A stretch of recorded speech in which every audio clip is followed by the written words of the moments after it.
ఏమన్నా ఉందా? రియాక్ట్ అవ్వండి sir. Sir good morning sir. Channel సభ్యులకు, ప్రైమ్ వీక్షకులకు, అలాగే ప్రేక్షకులందరూ కూడా నమస్కారం సార్. రాజు గారు, ఈ రోజు మీ పుట్టినరోజు అనేది తెలిసింది.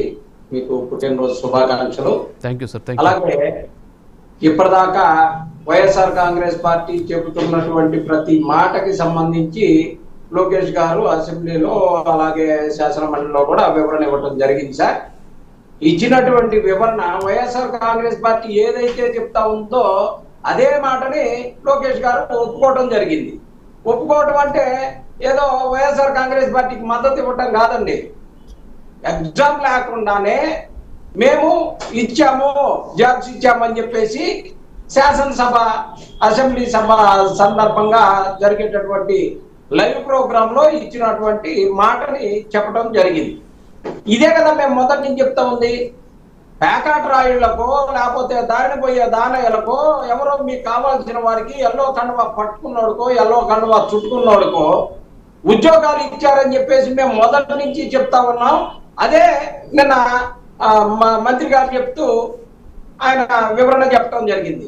పివి సింధు గారికి ఇవ్వలేదా, గతంలో ఎగ్జామ్ లేకుండా ఇవ్వలేదా, అలానే చేసామని చెప్పేసి చెప్తా ఉన్నటువంటి పరిస్థితిని మనం చూస్తా ఉన్నాం. ఇంతకన్నా సాక్ష్యం ఏం కావాలి? అసలు సాక్ష్యాలన్నీ కూడా ఈ రోజు చెప్పాల్సింది అసెంబ్లీలో చెప్పాలా. ఎంతమంది ప్యాకాట్ రాయుళ్ళకి ఇచ్చాము, ఎంతమంది సర్టిఫికెట్ లేని వాళ్ళకి ఇచ్చాము, లేకపోతే ఎంతమంది అసలు ఆటగాళ్ళు కాని వాళ్ళకే ఇచ్చామని చెప్పేసి అసెంబ్లీలో ప్రకటించమనండి.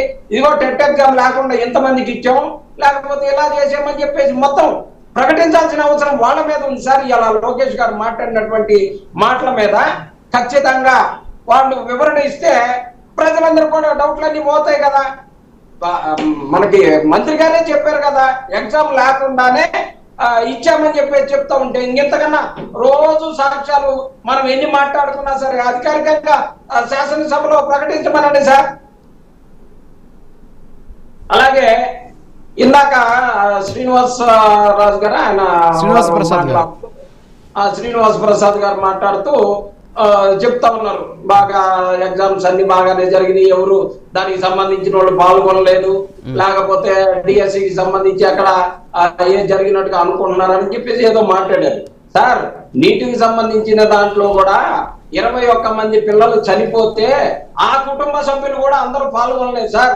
ఉద్యమాల్లో అందరూ పాల్గొనరు, డిబేట్లలో అందరూ పాల్గొనరు. పార్టీ తరఫున మనం ఎలా అయితే మన వాదనలు వినిపిస్తా ఉంటాము డిబేట్లలో, అలాగే ప్రజల తరఫున కూడా మేము వాదన వినిపిస్తూ ఉంటాం.